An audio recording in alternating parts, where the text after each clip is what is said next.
Welcome back. In this section, we want to take a deep dive into the IaaS compute concepts. We want to understand some of the important concepts that goes into making this compute service. We'll first talk about machine images. We understood a little bit about what machine images were in the previous section, but we want to take a deep dive and understand what machine images are. Then we want to understand the different types of instances that are provided by the cloud service providers. We want to understand what's called the VM lifecycle or the virtual machine lifecycle. In other words, when we stop an instance, when we start an instance, and when we're done, when we terminate those instances, a virtual machine goes through various life cycles or various states. We want to understand those states. Then we want to talk about the interface or the way we interact with these cloud service providers when we want to consume the IaaS compute service. Then finally, we'll talk about some of the pricing options or some of the pricing models these cloud service providers might offer. Let's talk about the machine image. In the previous section and what they are. So in this section, we'll want to take a deep dive and understand what machine image provides us. Machine images are provided by the cloud service provider, typically cloud service provider, but we'll see there are other options of using a machine image.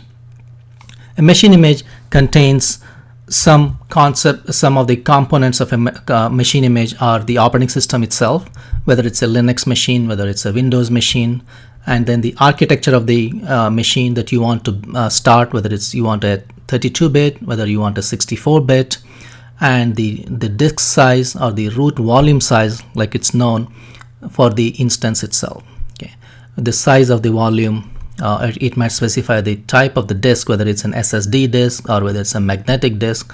So we can specify all those things. So the machine image, like we said earlier, is a template that has the operating system, that has all our required applications. It might have any users that we want, any kind of special configuration that we go through, everything that our application requires. We can bundle that. We can create a template, or other way of thinking about a machine image is like a zip file. It has everything it's needed to start a virtual server in the cloud. Every machine image that we will use has a unique ID. It's identified by a unique ID at the cloud service provider. It might have a description that's for human consumption, but most of them all of them need to have a unique ID that's provided by the cloud service provider. And we need a machine image when we want to start an instance, right? We can use the same machine image to start multiple instances too. For instance, let's say you have a machine image ID 1, 2, 3, 4, 5. We can use that to generate 10 instances, 20 instances, depending on our requirements. Okay, so typically we take an image that's provided by the cloud service provider. Let's say we stick with Ubuntu. We can take that image and use it to start multiple instances that our application requires. So the machine image contains the operating system. So the machine image, what does it contain? The machine image contains, like we said, the operating system itself, any application that you want, or the application configurations that you want, all the users that you want in the machine image, in the instance that you're going to start. Okay. Then let's talk about the launch permissions. In other words, who has access to this image? Okay. So there are different types of images that we come across in a cloud service provider. The most common one that you will encounter is the public images, and these are typically free images. So that means operating systems like Ubuntu or Debian that are generally open source operating systems are provided free of charge by the cloud service provider for its users. Okay.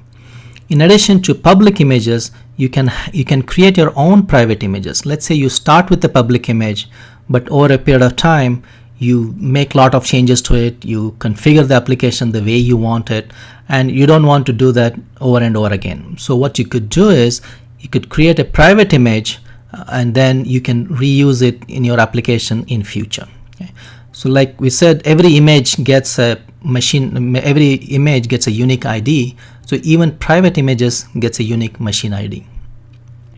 In addition to that, in some cases you may have to purchase what we call a paid image. In other words, there are some machine images that the developers or the company might decide to charge additional money for. So they might, this is in addition to the cost of the machine itself.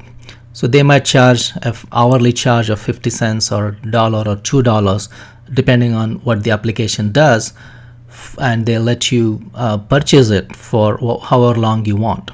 So there are generally public images or private images, and then within those public and private there can be a paid or a free image.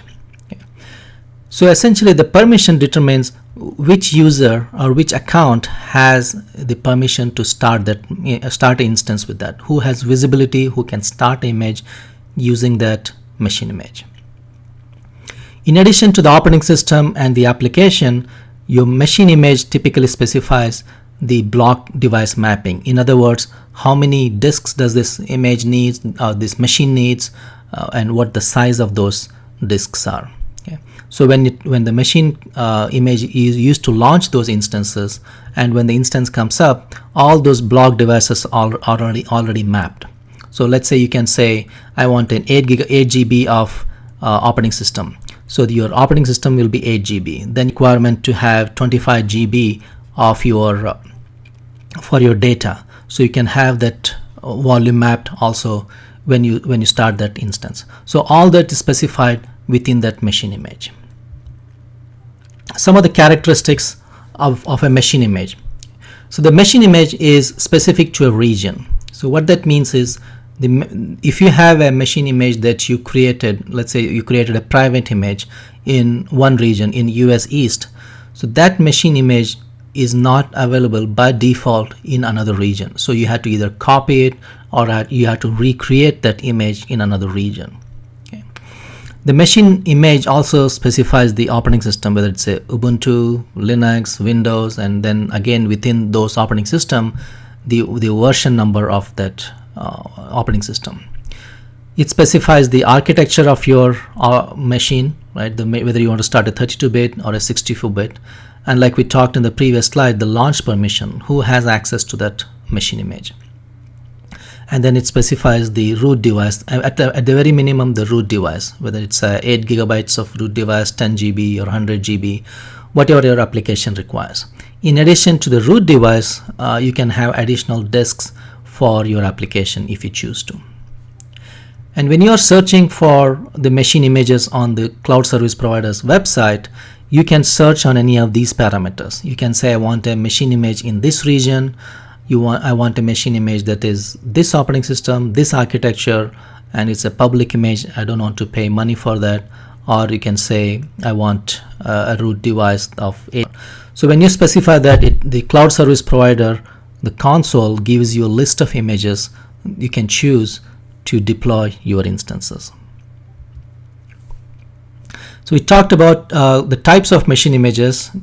Typically the one we start with is the one machine images provided by the cloud provider themselves. So what they do is they take open source operating systems like Debian or CentOS, and then they package it and then they provide it free of cost to their users. Okay, so those are the paid public images, and those are free public images. In addition to that, like we said, you can get a paid image that is designed to do a specific task in your application. For instance, you might purchase a load balancer that does something additional work that is specific to your application. So you may want to purchase a paid image that is an additional requirement for your application. There are also a lot of community images these are typically provided by the operating system community. So the Debian community or the Ubuntu Linux community might create free images and share it with the community. Okay, so these are generally free images that you can use it in your application. Like we said in the previous section, you can create one or more private machine images. So when you create it, you basically use it, you customize it to your needs, right? So let's say you have a web application and you want a specific version of Apache server on that, you want specific application installed, you want specific users created, and you want specific directory structure created. So all that customization, you do it once, you create that machine image, and that becomes your private machine image. Unless you explicitly allow other accounts to access it, these machine images will stay private within your own account. Okay. So there are generally 4 different types of images that we deal with. The cloud service provided images. So if you, let's say you're using Amazon might provide you certain machine images, and those are, like we said, generally free images. The paid machine images are for specialized functions, like let's say load balancer or a firewall, that you need to pay in addition to the cost of the machine itself. Okay. Then the community machine images are free software, free applications, or free operating systems that are provided by the community for use by its community. And the private machine images are something that you create, you own, and you can reuse it as many times as you want in your own infrastructure. And typically when we are dealing with private images, we tend to create one for any type of application. So I might have a private machine image for all my web servers, or all my databases might use a different image. All my application servers might use a different image. So this lets me customize my application to exactly. So when I start an instance, let's say I start a web instance, and it behaves exactly like the way I want it to. Then let's talk about the instance types themselves. So the instance types are the combination of the hardware and basically the compute capacity, the CPU capacity, the memory, and the storage, the amount of storage that are provided by the cloud service provider. So this set of combination, there's a different types of combinations the cloud service provider might offer, and these are generally called the instance types. So you might have the cloud service provider typically might offer you anywhere from 15 to 50 different types of instances. So it's up to us as cloud engineers to figure out what is the closest one that meets our application requirement, and the type of the software that we plan on using. Those are all determine the type of instances that we want to use. For instance, let's say you are starting a Java application or on Java application, and it requires 8 gigabytes of heap size. So you want to look for an instance type that offers at least 8 to 10 gigabytes of RAM, so that you can provide 8 gigabytes for your Java application and some for your operating system and some room for growth. So based on the applications that you're starting, based on the requirements of your application, you will choose an instance type that meets your requirements. In addition to providing those different instance types, they also categorize it so to help us figure out which category to look for. So if you're looking for an instance type that has high CPU capacity, for instance, so you might choose an instance type that is optimized for compute capacity. There are some instances that are optimized for memory, so there's more memory than CPU or storage. So if your application requires a lot of storage, it has a lot of storage requirements or storage density, like we said, like you call, we might choose an instance that is optimized for storage. So you might have an application that requires a lot of graphics processing, that has a lot of, you're doing a lot of video editing, a lot of making changes to your existing existing videos. Then you want to have more graphic capacity, so you choose a GPU instance optimizer. And there are lots of general purpose instances that we typically use for web capacity, or a DNS service or FTP service, depending on your requirements. So there are different ranges or different types of instances we can focus our attention on. And the hardware configurations are typically configured by the cloud service provider, and we cannot change it. Once you accept an instance type, we are stuck with it until we decide to go to a different instance type. We can at any time change the instance type. We can go from, let's say, a large instance to an extra large, or a small to a medium. We can make that changes, but once we are in an instance type, we cannot allocate more memory to it, or we cannot allocate more CPU capacity to it. So that configuration is fixed by the cloud service provider. Then let's talk about the VM lifecycle, or virtual machine lifecycle. So when you take that machine image that we talked about, when we look at those instance types that we talked about, and then you take those two combinations, then you say, I want to have a machine image, this machine image, I want to start an instance in this region, in this availability zone. Then you use that information to launch an instance. So that process of starting a new instance is called launching a virtual machine. And when we are done with it, we have two choices. We can either stop that instance, or we can destroy it. Or destroy or terminate it. When we terminate it, like the name suggests, the instance is gone completely away from our account. We can never get it back. When we stop that instance, we have the option of starting that instance at some later point. Okay. You can stop that instance for a day, or for an hour, or for a year. It really doesn't matter. It's up to you how you want to use that instance. Okay. So the main primary difference is, if you stop that instance, you have the ability to start that instance at some later point. Okay. And when you start it, all your applications, all your configurations, everything comes up as is. And you have the option of rebooting an instance at any time. So rebooting an instance. So these are different life cycles of our virtual machine. Okay. And the other point is, when you stop that instance, or when you terminate that instance, we are obviously not paying the hourly rate for that virtual machine to the cloud service provider. Okay. So as soon as you stop that instance, the billing cycle stops. We are not being charged for that instance for that duration. And when you stop, after you start it, again the billing cycle will start. Okay.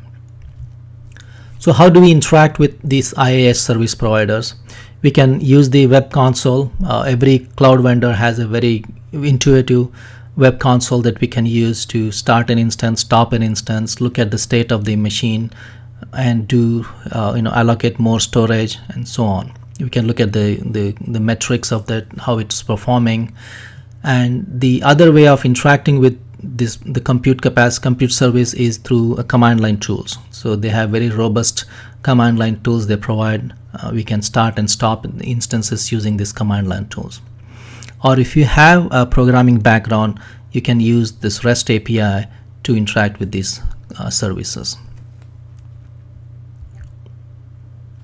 So let's talk a little about the pricing model, different pricing models that the CSPs offer.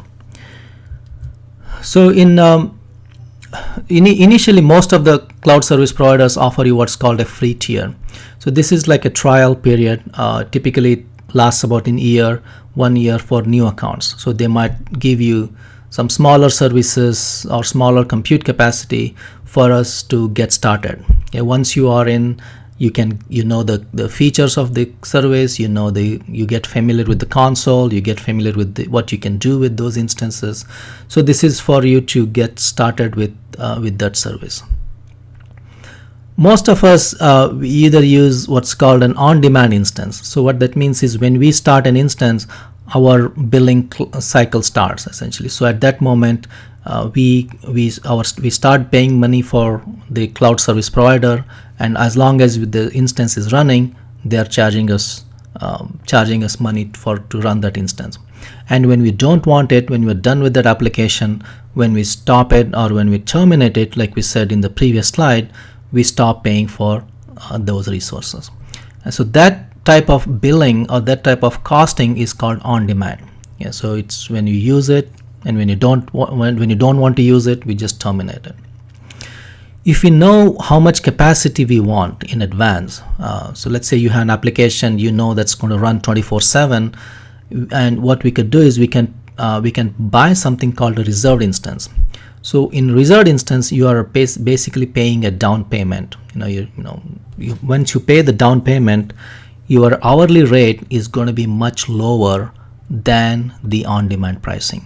So you might pay somewhere between 25 to 40% lower than the on-demand pricing. Okay.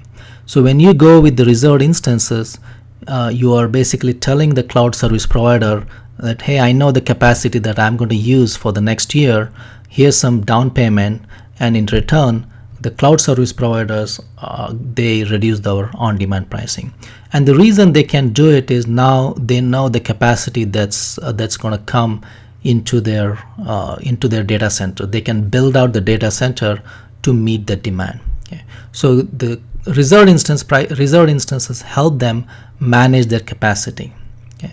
And it helps us because we are paying reduced cost on top of the as compared to the on-demand pricing. So if you have a choice, if you have a chance, I would recommend that you go with the reserved instance pricing rather than on-demand pricing. Okay. Typically large enterprises, they go with the reserved instances. And in case you purchase some reserved instances, you are essentially making a commitment with the cloud service provider. You are either making a commitment of 1 year or 3 years. Yeah. So what happens if your business requirements change, or you probably estimated excess capacity, or you acquired another company and they also had reserved capacity, and now you want to get rid of some of that excess capacity in your account. So what you could do is you can go to this aftermarket option and then sell that excess capacity. So if somebody is looking for a short-term commitment instead of that 1 year or 3 year that's typically required when you go with the reserved instance, and if you're looking for a 6-month option or a 3-month option, you can go to this this is aftermarket sale and purchase these reserved instances from somebody else. Okay. So this is aftermarket option that we can look at. The last pricing model we want to talk about is called spot pricing or auction pricing. So when these cloud service providers build that capacity, right, and once they met all the reserved capacity, once all the on-demand users are taken that additional capacity, there could be some excess capacity still left on the cloud service provider's infrastructure. So instead of letting it sit idly, they want to sell it in auction. They want you to bid on that capacity.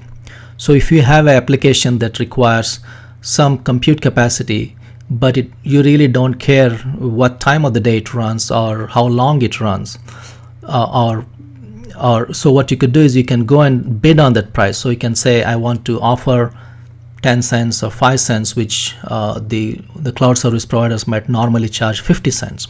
So you are basically requesting that capacity for 20% of the normal cost. Okay? And if your bid happens to be the highest bid, you will get that compute capacity. You'll do your compute services, your batch jobs, whatever you're planning on doing with those servers, and when you're done, you can either terminate them.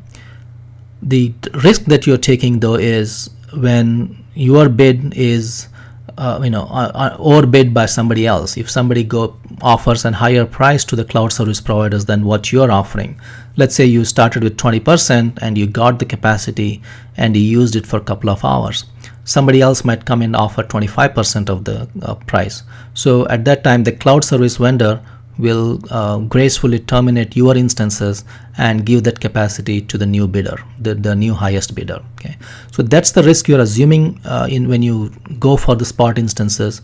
But there are a lot of use cases, a lot of cases that